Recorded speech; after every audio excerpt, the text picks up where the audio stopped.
નમસ્કાર, ભારત ટાઈમ્સ ન્યૂઝમાં આપનું સ્વાગત છે. હેલો ડૉક્ટરની સાથે હું છું લવિન. હેલો ડૉક્ટરમાં હું રોજ એક નવા મુદ્દા સાથે આપની સમક્ષ આવું છું. એટલા જ માટે કારણ કે કોઈપણ પ્રકારની જો તમને સમસ્યા હોય તો તમને તેનું નિરાકરણ મળી શકે. કોઈપણ વ્યક્તિ જ્યારે વાત કરતો હોય છે ત્યારે સૌથી પહેલાં સ્માઇલ પર નજર જતી હોય છે. કારણ કે કોઈપણ વ્યક્તિ જ્યારે તમારી જોડે વાત કરે એટલે કઈ રીતે પોતાની વાતને મૂકે છે તે જાણવું અને જોવું પણ લોકોને ખૂબ જ ગમતું હોય છે. અને એટલા જ માટે મુદ્દો પણ આવો છે. અમુક અત્યારેના સમયમાં એવું થઈ રહ્યું છે કે લોકોને દાંતને લાગતી પણ સમસ્યા થતી હોય છે, તો સાથે સાથે અમુક લોકોને જે તીત હોય છે, દાંત એટલે કે વાંકા ચૂકા હોય છે, અમુક લોકોને બહારની સાઈડ હોય છે, અમુક લોકોને જો લાઇનમાં તકલીફ હોય છે. આ તમામ પ્રકારની તકલીફો લોકોને થતી હોય છે અને એટલા જ માટે સૌથી પહેલાં એ સર્જન પાસે જાય છે અને પોતાના વિશે પૂછે છે. પરંતુ સૌથી પહેલાં ઓરલ હેલ્થ એ પણ કેટલી જરૂરી છે, આજના વિષય પર આપણે એના પર પણ ચર્ચા કરીશું. તો સાથે સાથે તમામ પ્રકારની દાંતોને લાગતી પણ જે સમસ્યા છે, ખાસ કરીને લોકોને અત્યારના સમયમાં દાંતોને લાગતી પણ ખૂબ જ સમસ્યા જોવા મળતી હોય છે. અમુકને પેઢાની પણ સમસ્યા હોય છે, તો અમુકને બ્લડ પણ નીકળે છે, ટીથ્સમાં વચ્ચે ગેપ થઈ જાય છે. તમામ પ્રકારની સમસ્યાઓની સાથે આજે આપણે વાત કરીશું. ડૉક્ટર આપણી સાથે જોડાયા છે, ડૉક્ટર બ્રિજેશ પ્રજાપતિ, જે ઓર્થોડોન્ટિક્સ સર્જન છે. ડૉક્ટર, સ્વાગત છે આપનું ભારત ટાઈમ્સ ન્યૂઝમાં. ધન્યવાદ, થેન્ક યુ. ડૉક્ટર, સૌથી પહેલાં સમજીશું કે મેડિકલ ક્ષેત્રમાં ઓર્થોડોન્ટિસ્ટ સર્જન એટલે કે આ જે પ્રક્રિયા જેનાથી ટ્રીટમેન્ટ કરવામાં આવે છે કેટલી મહત્વપૂર્ણ? ખૂબ જ મહત્વપૂર્ણ છે. જેમ કે આપણા રોજિંદા જીવનમાં સૌથી પહેલું આપણે કોઈને બી મળીએ છીએ તો સૌથી પહેલા આપણે એમની સ્માઇલ, એમના મોઢા તરફ જોઈએ છીએ. હવે જો તમારું મોઢું, તમારો દેખાવ, તમારું પ્રેઝન્ટેશન સૌથી બેસ્ટ હશે તો તમે બેસ્ટ જીવનમાં અચીવ કરી શકશો. તો તમારી સ્માઇલ એ સૌથી મોસ્ટ ઇમ્પોર્ટન્ટ ફેક્ટર છે જ્યારે કોઈ બી આપણે કોઈ નવા વ્યક્તિને મળતા હોઈએ છીએ. તો આ દરમિયાન આપણા સૌથી પહેલી નજર એમના સ્માઇલ પર જાય છે અને એ સ્માઇલ એ જ આપણું પ્રેઝન્ટેશન છે. આપણે હજી કાંઈ બોલીએ એ પહેલાં જ આપણો દેખાવ, આપણા હાવભાવ અને આપણા ગેસ્ચર એ જ એના પરથી જ આપણી એક ઓળખાણ ક્રિએટ થાય છે. First impression is the last impression એવું કહેવામાં આવે છે. જેથી આપણે એની સાર સંભાળ અને જો એમાં કોઈ તકલીફ હોય, દાંત આપણા આગળ પડતા હોય, વાંકા ચૂકા હોય, તો એને આપણે સ્ટ્રેટ કરાવવા જ જોઈએ. અને એ જલ્દીથી જલ્દી, જે 9 થી 12 વર્ષની ઉંમર છે, 14 વર્ષની ઉંમર છે, ત્યારે જ કરાવી દેવી જોઈએ. કેમ કે તે આપણા પરમનન્ટ ટીથ છે. બિલકુલ. યસ. જી, તો ડૉક્ટર, આ પ્રક્રિયા કઈ રીતે થાય છે, કઈ રીતે ટ્રીટમેન્ટ કરવામાં આવે છે? આ પ્રક્રિયા બે રીતે થાય છે. એક જે જૂનવાણી પદ્ધતિ છે કે જે વર્ષોથી ચાલતી આવી હતી, 1980માં બી એ પ્રમાણે થતું હતું, અત્યારે બી એ પ્રમાણે થાય છે, જે બ્રેસિસ કહીએ છીએ. જેમાં આપણે આ ટાઈપના બ્રેસિસ જે હોય છે એ દાંત પર લગાવીએ છીએ, જેને દાંત પર જસ્ટ ચોંટાડીએ છીએ થોડાક જ સમય માટે. 6 મહિના, 8 મહિના, વર્ષ, 1.5 વર્ષ, જે પ્રકારના જેટલો વધારે કોમ્પ્લેક્સિટી એટલું આપણે વધારે ટાઈમ એને ટ્રીટ કરતા લાગે.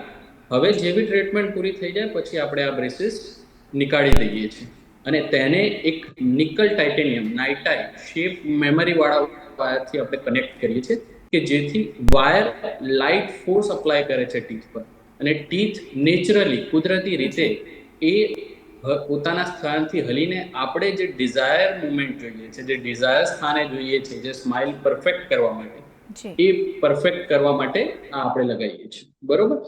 અને નવી પદ્ધતિ કે જેમાં હવે આ વસ્તુ જે વર્કિંગ લોકો છે, જે એડલ્ટ છે, એ લોકો ના પહેરી શકે કેમ કે એમને કોઈક ના કોઈક વર્કમાં ઇન્વોલ્વ હોય. તો એમના માટે નવી 3D ટેકનોલોજી દ્વારા આ રીતે ક્લિયર બ્રેસીસ આવે છે અને ક્લિયર અલાઇનર્સ કહેવાય, જે ઘણી વખતે ઇનવિઝિલાઇન અને ઘણી જગ્યાએ તમે આને ટ્રાન્સપરન્ટ બ્રેસીસ તરીકે બી ઓળખો છો. બરોબર. તો આ વસ્તુ શું છે, આ લેટેસ્ટ 3D ટેકનોલોજીના મદદથી આ શેપ મેમરી 3D શીટ છે કે જેમાં તમારી ટીથની મુવમેન્ટ્સ પ્રાયોરલી અંદર સેટ કરેલી છે, જેથી તમારે આ પહેરવાથી અમુક ટીથ પર જે પ્રિસાઇઝ પ્રેશર આવે છે અને તેની મદદથી દાંત હલે છે. હવે આ ખૂબ જ કન્વિનિયન્ટ વસ્તુ છે કેમ કે બ્રેસિસ અને એ બધામાં આપણે દેખાવમાં દેખાવી શકે છે, જમવામાં થોડી તકલીફ પડી શકે છે. જ્યારે આ જસ્ટ આપણે જેમ ચશ્મા પહેર્યા છે એ જ રીતે તમે આને રોજિંદા જીવનમાં પહેરી શકો છો અને આ પહેરીને તમે ઇન્ટરવ્યુથી લઈને તમારા રોજિંદા જીવનના બધા જ કામ કરી શકો છો. આ લેટેસ્ટ ટેકનોલોજીથી મદદથી આપણે બનાવીએ છીએ. બરોબર. જી ડૉક્ટર, આ લેટેસ્ટ ટેકનોલોજી વિશે આપે ખૂબ જ સરસ રીતે માહિતી આપી. હવે આ લેટેસ્ટ ટેકનોલોજીનો આપણે ઉપયોગ કરી રહ્યા છીએ તો સાથે સાવધાનીઓ પણ રાખવાની હશે. લેટેસ્ટ ટેકનોલોજીના મદદથી જો તમે અલાઇનસની ટ્રીટમેન્ટ લઈ રહ્યા છો તો તમારે કોઈ કાળજી રાખવાની જરૂર નથી. તમે રોજિંદા જીવનમાં જે હાવભાવ બોલચાલ કરો છો એ બધું જ કરી શકો છો.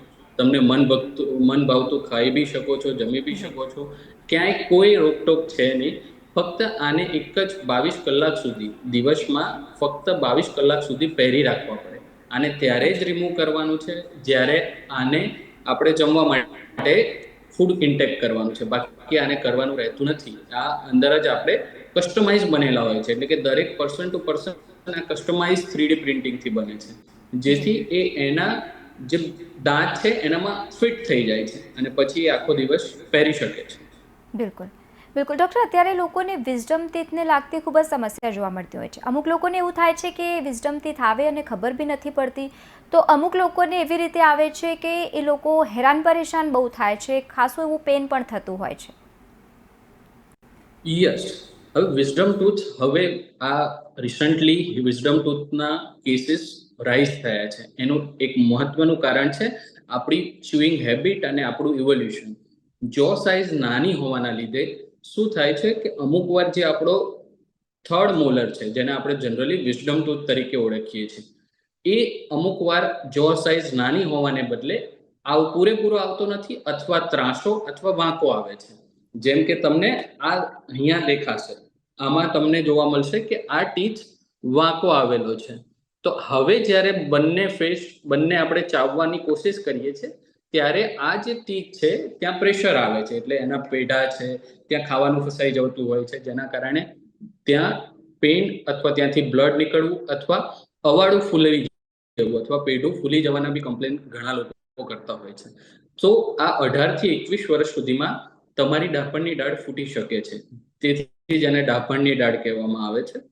પરંતુ જો 21 વર્ષ પછી આ ડાળ પૂરેપૂરી સીધી તમારા મોઢામાં આવતી નથી, તો આપણે એને ચોક્કસપણે કોઈ બી સારા ઓરલ સર્જન અથવા કોઈ બી ડેન્ટિસ્ટના ત્યાં જઈને અને રિમૂવ કરાવી શકો છો. ડાપણની ડાળ કાઢવાના બી સ્પેશિયાલિસ્ટ હોય છે. ડેન્ટિસ્ટ્રીમાં 8 અલગ અલગ ટાઈપના સ્પેશિયાલિસ્ટ હોય છે. જે BDS પછી MDS કરવામાં આવે છે, એમાં 8 અલગ અલગ કેટેગરી છે. દરેક કેટેગરીમાં અલગ અલગ ડૉક્ટર અલગ અલગ સ્પેશિયાલિટીવાળા હોય છે. બિલકુલ ડૉક્ટર, જે રીતે ઓર્થોડોન્ટિસ્ટ સર્જરી થાય છે એ ટ્રીટમેન્ટમાં કયા કયા પ્રકારની સર્જરી કરી શકાય અને માનવ જીવનમાં તેના ફાયદા વિશે આપ અમને જણાવશો. ઘણી બધી પ્રકારની સર્જરીઓ છે. ક્લેફ પેલેટથી લઈને જો એડવાન્સમેન્ટથી લઈને સ્માઇલ સર્જરીથી લઈને જો કરેક્શન્સની સર્જરીઓ બધી આવતી હોય છે. આમાં મૂળભૂત રૂપે દેખાવ જ પ્રોપર કરવાની સર્જરીઓ છે. સપોઝ તમે આપણા જેટલા બી સેલિબ્રિટીઝ જુઓ છો તો એ બધા સેલિબ્રિટીઝે કોઈકની કોઈક સર્જરી લીધી હોય છે. નાકની સર્જરી લીધી હોય છે, લિપની સર્જરી લીધી હોય છે. તો આ બધી સર્જરીઓ એ એસ્થેટિક સર્જરીઓ છે. એટલે કે સપોઝ કોઈને જો લાઈન પાછળ છે, હવે જો લાઈન આગળ લાવી છે, તો એ નાનપણમાં એટલે કે 9 થી 14 વર્ષમાં આપણે બાય કુદરતી રીતે અમુક વસ્તુ વિન બ્લોક જેવી વસ્તુઓ પહેરવાથી એ કુદરતી રીતે આગળ આવતી હોય છે. પરંતુ 14 અથવા 16 વર્ષ પછી એ કુદરતી રીતે આગળ નથી આવી શકતા જો લાઈન. તો એને લાવવા માટે જો એડવાન્સમેન્ટની સર્જરીઓ થતી હોય છે, જે જનરલી 1 કે 1.5 મહિનામાં ફર્સ્ટ ક્લાસ રિઝલ્ટ આપી શકે છે. જી બિલકુલ. કોઈપણ પ્રકારની સર્જરી જ્યારે ડૉક્ટર કરવામાં આવે છે, કેટલોક સમય મિનિમમ લાગે છે? સર્જરી તો જનરલી 2 થી 3 કલાકની જ હોય છે, પરંતુ સર્જરી પછીની જે દેખભાળ અને કાળજી હોય છે એ વધારે હોય છે. એ જનરલી કોઈ બી સર્જરી હોય તો 1 થી 1.5 મહિનો આપણે એમાં આપવો પડે છે, કેમ કે ક્યાંય બી શરીરમાં આપણે એક ચેકો મૂકીએ છીએ અને પછી સર્જરી કરીએ છીએ, તો એને કમ્પ્લીટલી પહેલા જેવું નોર્મલ થતા 1 થી 1.5 મહિના લાગે છે. બિલકુલ. સર્જરી પછી કાળજી લેવાની બાબતો કઈ કઈ હોય છે, અને ખાસ કરીને એક મહત્વનો પ્રશ્ન કે સર્જરી પછી માણસ ક્યારે નોર્મલ વ્યક્તિની જેમ વાતો કરી શકે છે અને કંઈ પણ ખાવી કાં તો પી શકે છે? સર્જરી કરાવી હોય પછી પહેલા 7 થી 8 દિવસ સુધીમાં સોજો રહી શકે છે મોઢા પર. એ સોજો આપોઆપ 7 થી 8 દિવસમાં જતો રહેતો હોય છે.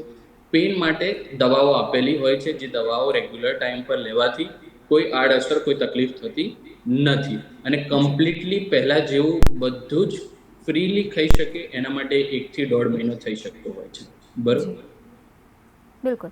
ડૉક્ટર, અત્યારે એવું થાય છે કે લોકોને ટીથ્સમાં બ્લડના બહુ ઇસ્યુ થાય છે, કે બ્લડ નીકળે છે, અમુક કંઈક થાય છે, પછી લોકોને સેન્સિટિવિટી પણ બહુ અત્યારે જોવા મળતી હોય છે. ખાવા પીવામાં ઠંડુ ખાય છે ત્યારે ગરમ થાય છે, કાંઈક ફીલ થાય છે. કેમ આવું થાય છે? એના ઘણા બધા કારણો હોઈ શકે. સૌથી પહેલા આપણે એડ્રેસ કરીશું પેઢામાંથી જે જી લોહી નીકળે. જી પેઢામાંથી જનરલી જે યંગ એજ છે તેમાં લોહી નીકળવાના કેસીસ બહુ ઓછા જોવા મળતા હોય છે. પાયોરિયાની અસર 35-40 વર્ષ પછી ઘણી વધારે જોતી દેખાય છે. અ, જી એને આપણે અટકાવવા માટે તમે રેગ્યુલર ડેન્ટિસ્ટ વિઝિટ, એટલે કે એવરી યર એકવાર આપણે આપણા દાંતની ચકાસણી કરાવવી જોઈએ. બીજી વસ્તુ, આપણે જે બ્રશ કરીએ છીએ તો એ બ્રશ 2 ટાઈમ કરવું જોઈએ, અને પ્લસ બ્રશ હળવા હાથે કરવું જોઈએ, ના કે આપણે જોરથી. અમુક વાર પેઢામાં લોહી આવવાનું કારણ આપણું ફોર્સફુલી બ્રશિંગ જ હોઈ શકે છે, અથવા ખોટી ટેકનિકથી બ્રશ, જેમ કે કમ્પ્લીટ હોરિઝોન્ટલ બ્રશિંગ, એટલે કે જસ્ટ જે ટૂથબ્રશ છે એને હોરિઝોન્ટલી પ્લેસ કરીને ઘસવું, એ રોંગ બ્રશિંગ ટેકનિક છે. તેના લીધે આપણા જે પેઢા છે એ ટીથ પરથી ડિટેચ થઈ શકે છે, અને એ ડિટેચ થવાથી ત્યાંથી અમુક વાર બ્લડ નીકળી શકે છે. જેથી આપણે બ્રશિંગ ટેકનિક સાચી શીખવી જોઈએ, રાઈટ ટાઈમે બ્રશ કરવું જોઈએ, રાત્રે, સવારે અને સાંજે સૂતા પહેલા. જી અને ફર્સ્ટ ક્લાસ આપણે બ્રશ જેવું કડક થાય એની પહેલા બ્રશ ચેન્જ કરવી જોઈએ, અને બિલકુલ. સૌથી સોફ્ટ બ્રશ આપણે યુઝ કરવું જોઈએ. હવે સેકન્ડ વસ્તુ કે જે તમે કીધી કે અ, જે સોરી, હું રિકોલ નથી લોકોને કરી શકતો. કન્સેશન બહુ સેકન્ડ વસ્તુ થાય છે. સેન્સિટિવિટી. યસ, જી સેન્સિટિવિટી. તો સેન્સિટિવ. સેન્સિટિવિટી છે ને આપણા દાંતના ઘસારાના લીધે થાય છે. આપણું દાંતનું સૌથી પ્રોટેક્ટિવ પડ, કે જેને આપણે જનરલી ઇનેમલ તરીકે ઓળખતા હોઈએ છીએ, તો ઇનેમલના ઘસારા થવાથી અંદરના જે પડ છે, જે ડેન્ટિન પડ છે, ડેન્ટિનના છિદ્રો છે, તે જી ઉઘાડા થઈ જતા હોય છે, જેથી ઠંડુ અને ગરમ આપણા દાંતને વધારે લાગે છે, જેને આપણે સેન્સિટિવિટી તરીકે ઓળખીએ છીએ. જી સેન્સિટિવિટી ક્યોર થઈ શકે છે. સેન્સિટિવિટી ક્યોર કરવા માટે સેન્સિટિવ ટૂથપેસ્ટ આવે છે, એ આપણે યુઝ કરી શકીએ છીએ. અને રાઈટ ટાઈમે રાઈટ ચકાસણી કરાવવાથી એનાથી આપણે બચી શકીએ છીએ. બિલકુલ બિલકુલ ડૉક્ટર, આપે ખૂબ જ સરસ રીતે તેની માહિતી આપી છે. હવે ડૉક્ટર, એક સામાન્ય સમસ્યા જે અત્યારે ખાસ કરીને યુવાનોમાં જોવા મળતી હોય છે, ટીથ વ્હાઇટનિંગને લઈને અમુક બહારના લોકો સ્મોકિંગ કરતા હોય છે, આલ્કોહોલ લે છે, પાન મસાલા ધૂમ્રપાન કરતા હોય છે, એટલે દાંતમાં તેની ઇફેક્ટ સૌથી વધારે પડે છે. યસ, ચોક્કસ. વ્યસન કોઈ બી પ્રકારનું હોય, ધૂમ્રપાન હોય, દારૂનું સેવન છે, તમાકુનું સેવન છે, પછી પડીકીનું સેવન છે. વ્યસન દરેક રીતે નુકસાનકારક છે. દાંતને બી નુકસાનકારક છે, અને શરીરને બી નુકસાનકારક છે. તો એ વ્હાઇટનિંગ ટ્રીટમેન્ટ કરાવવી એ એનો ઉપાય નથી. તમારે સૌથી પહેલા તો વ્યસન મુક્ત થવું જ પડશે, કે જે વ્યસન તમે કરી રહ્યા છો એ વ્યસન છોડવું પડશે. એના પછી તમે રેગ્યુલર ક્લિનિંગ કરાવી શકો છો, કે જેને અમારી ભાષામાં સ્કેલિંગ કહીએ છીએ. તે કરાવવાથી કોઈ નુકસાન થતું નથી, કોઈ દાંતના પડ નીકળી જતા નથી, કોઈ દાંત પર કોઈ ખરાબ અસર થતી નથી. જસ્ટ જી જે દિવસે આપણે કરાવ્યું હોય એના 1 અને 2 દિવસ તમને કંઈક ઇફેક્ટ થઈ શકે છે, કે મને આ ક્લિનિંગ કરાવ્યું છે જેથી નવું નવું અજુગતું લાગે છે, પ્લસ સેન્સિટિવિટી થોડી વધી છે 1-2 દિવસની. પણ જી એ ઓટોમેટિકલી જેવું સેટલ થઈ જશે, એવું આપણે જેમ નોર્મલ હશે એવું થઈ જશે. તો વ્યસન માટે જે દાંત પર ડાઘ પડે છે, દાંત પર કાળા થઈ જાય છે, દાંત બ્રાઉન થઈ જાય છે, તેના માટે કોઈ વ્હાઇટનિંગ ટ્રીટમેન્ટની જરૂર નથી. જી બિકોઝ વ્હાઇટનિંગ ટ્રીટમેન્ટ એ આપણા ઉપરના ઇનેમલ પડને ઘસાવાવાળી બ્લીચિંગ ટ્રીટમેન્ટ છે. બધી ટ્રીટમેન્ટ દાંતનું પડ ઘસે છે. જી બાકી જે સ્કેલિંગ ટ્રીટમેન્ટ છે, કે જેને આપણે દાંત સાફ કરાવવા કહીએ છીએ, બિલકુલ. એમાં કોઈ નુકસાન થતું નથી. એ રેગ્યુલર વડે દર વર્ષે એકવાર કરાવવી જ જોઈએ દરેક વ્યક્તિ. જી બિલકુલ. ડૉક્ટર, અમુક લોકો જે વધારે પડતું સ્વીટ ખાતા હોય છે, ચોકલેટ ખાતા હોય છે, અથવા તો અમુક લોકોને દાંતમાં સડો થઈ જતો હોય છે, એવા સમયમાં શું કરવું? સ્વીટ બધાને ભાવે છે, સ્વીટ જી ખાવું જોઈએ, ખાવાની મનાઈ નથી. પરંતુ સ્વીટ ખાધા પછી અમુક લોકોની આદત હોય છે કે તે પાણી નથી પીતા, કોઈ મોઢું ચોખ્ખું નથી કરતા, તેનાથી તકલીફ થાય છે. હવે જે સુગર છે એ આપણા દાંતના સૌથી પ્રોટેક્ટિવ પડ ઇનેમલ સાથે એસિડ બેઝ રિએક્શન જી કરીને સડો પેદા કરે છે. હવે જો તમે સ્વીટ ખાધું છે તો સ્વીટ ખાધા પછી એક હેબિટ રાખો કે તમે માઉથવોશ અથવા નોર્મલ પાણીથી મોઢું રિન્સ કરો, જેથી જે સ્વીટનેસ, જે સુગરમાં રહેલું કન્ટેન્ટ છે એ આપણા દાંત પર સ્ટીક ના થાય, અને સ્ટીક થઈને એ દાંત પર સડો અથવા દાંતમાં જે હોલ થઈ જાય છે એ વસ્તુ ના થાય. એના માટે જ્યારે બી તમે કંઈ બી જમો છો, જમ્યા પછી પ્રોપર માઉથ રિન્સ કરવાનું રાખો. માઉથવોશથી કરી શકો છો, સાદા પાણીથી કરી શકો છો, અથવા જસ્ટ પાણીથી પી લેશો અને અંદર જ ફેરવી પાણીનો કોગળા કરી દેશો તો બી ચાલી જશે. પરંતુ સુગર ખાવાની મનાઈ નથી, સ્વીટ્સ ખાવાની મનાઈ નથી. સ્વીટ ખાધા પછી પાણીથી ક્લીન કરવું જોઈએ આપણે, જી જેથી બિલકુલ. કરીને દાંતનો સડો થશે નહીં અને અટકી શકાય. અને જો કોઈને દાંતનો સડો હોય તો તમારા નજીકના કોઈ બી ડેન્ટિસ્ટ, સારા ડેન્ટિસ્ટ પાસે જઈ એની સારવાર લઈ શકાય છે, જેમાં સિમેન્ટ ભરવો અથવા રૂટ કેનાલ જેવી ટ્રીટમેન્ટ લઈ ઉપર કેપ અથવા ક્રાઉન બેસાડી શકાય છે, જેથી આપણે ટીથને શેવ કરી શકીએ. જી બિલકુલ. ડૉક્ટર, આપે કેપની વાત કરી. અમુક નાની વયમાં તો જ્યારે દાંત પડી જતા હોય છે ત્યારે નવા દાંત આવી જાય, પરંતુ જે મોટી વયમાં દાંત પડે, કોઈ પણ અકસ્માત થયું હોય કે ગમે કારણોસર જ્યારે દાંત પડી જતો હોય અને જગ્યા ખાલી હોય, એવા સમયમાં કયા પ્રકારની ટ્રીટમેન્ટ આપવામાં આવે છે? જનરલી જો અકસ્માત દ્વારા કોઈ દાંત પડ્યો છે તો તરત જ તમારે અકસ્માત થયોના વિધિના 1 અવરના પીરિયડમાં જો તમે કોઈ સારા ઓરલ સર્જન અથવા કોઈ ડેન્ટિસ્ટ પાસે જઈ અને તમે બતાવો છો તો તમારો, અને પ્લસ તમારો જે સેવ કરેલો પડેલો તૂટેલો ટીથ છે એ બી લઈ જશો તો એને આપણે કુદરતી રીતે પાછો પ્રત્યારોપણ કરી શકીએ છીએ. અથવા અમુક કિસ્સાઓમાં દાંત એટલો બધો સડી ગયો હોય છે કે જેથી એને બચાવી શકાતો નથી, તેથી કાઢી નાખવો પડે છે, અથવા નેચરલી પડી ગયેલા દાંતમાં જગ્યા હોય છે તો એ જગ્યાવાળી ટ્રીટમેન્ટમાં ડેન્ટલ ઇમ્પ્લાન્ટ્સ એટલે કે દાંતનું પ્રત્યારોપણ સ્ક્રૂ દ્વારા એ કરાવી શકાય છે. ભગવાને આપણા દાંતની રચના આ રીતે કરેલી છે કે ભગવાને મૂળિયા અંદર આપેલા છે જે આપણા ઉપરના હાડકામાં રહેલા છે. જી હવે સેમ એનું કૃત્રિમ રીતે પ્રત્યારોપણ કરવું છે તો તમે જોઈ શકો છો કે અહીંયા એક ટાઇટેનિયમનો સ્ક્રૂ આપણા હાડકામાં મૂકવામાં આવે છે. જી આ કોઈ હાનિકારક વસ્તુ નથી. આ મેડિકલી એકદમ સેફ ટાઇટેનિયમ જે ધાતુ છે એનો બનેલો હોય છે, જે એક્ટ કરે છે મૂળિયા તરીકે, અને પછી એની ઉપર આપણે કેપ આપીને ફરી નવા દાંત આપી શકીએ છીએ. આપણે 32 દાંતનું પ્રત્યારોપણ કરીને નવા, આરામથી ફર્સ્ટ ક્લાસ નવા દાંત આપી શકીએ છીએ, જે જવાનીમાં હોય છે એ બી. એટલે સપોઝ કોઈ વ્યક્તિ છે કે જેને 45-50 વર્ષ પછી દાઢો અથવા આગળના દાંત પડી ગયા છે તો તેનું full time life time replacement available છે, જેને ડેન્ટલ ઇમ્પ્લાન્ટ તરીકે કહેવાય છે. કોઈ મેજર સર્જરી નથી. જે રીતે તમે આપણે દાંત પાડવાની સર્જરી હોય છે સેમ જ રીતે આ સર્જરી અડધો કલાકથી પોણો કલાકમાં થઈ જતી હોય છે, અને પછી એમાંથી આપણે દાંત નવા આપી શકીએ છીએ.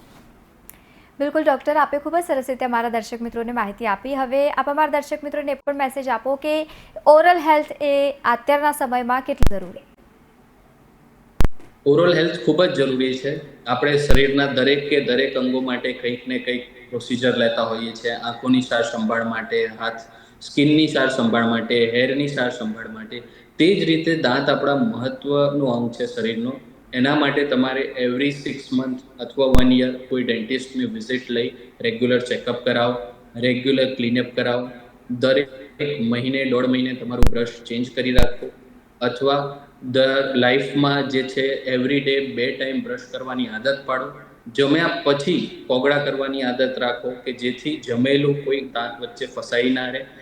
અને પ્લસ કોઈ બી સાઇન દેખાય, પાયોરિયાની પેઢાની લગતા રોગો જેવા સાઇન દેખાય, કોઈ સેન્સિટિવિટી બી ઇસ્યુ થાય તો તરત જ નજીકના કોઈ બી ડેન્ટલ ક્લિનિકમાં વિઝિટ કરી એનું નિવારણ લાવો. કેમ કે જેટલું જલ્દી તમે એને એડ્રેસ કરશો એટલી ઓછી તકલીફ તમને પડશે અને એટલા ઓછા ફાઇનાન્શિયલ રીતે એ ક્યોર કરી શકાશે. જેટલું તમે મોડું કરશો એટલે જ પાછળ કેપ, રૂટ કેનાલ એ બધી વધતી જતી હોય છે. બરોબર? તો આપણે સૌથી પહેલા કાળજી લેવા માટે આપણું રૂટીન સેટ કરવું જોઈએ કે ભાઈ હા, એવરી યર એકવાર આપણે મુલાકાત લેવાની છે ડેન્ટિસ્ટની. જી બિલકુલ બિલકુલ ડૉક્ટર, આપ અમારી સાથે જોડાયા અને સમગ્ર મુદ્દે ચર્ચા કરી તે બદલ આપનો ખૂબ ખૂબ આભાર. ખૂબ ખૂબ આભાર લવલી. તો તમે પણ દર્શક Thank you. મિત્રો જે રીતે જોયું કે ડેન્ટલ હેલ્થ અત્યારના સમયમાં ખૂબ જ જરૂરી છે અને ખાસ કરીને જ્યારે તમારી સ્માઇલ સારી હશે તો તમે ખૂબ જ કોન્ફિડન્ટ ફીલ કરશો અને એટલા જ માટે આજનો આ મુદ્દો લીધો હતો. કાલે ફરી મળીશું એક નવા મુદ્દા સાથે. ત્યાં સુધી જોતા રહો ભારત ટાઈમ્સ ન્યૂઝ.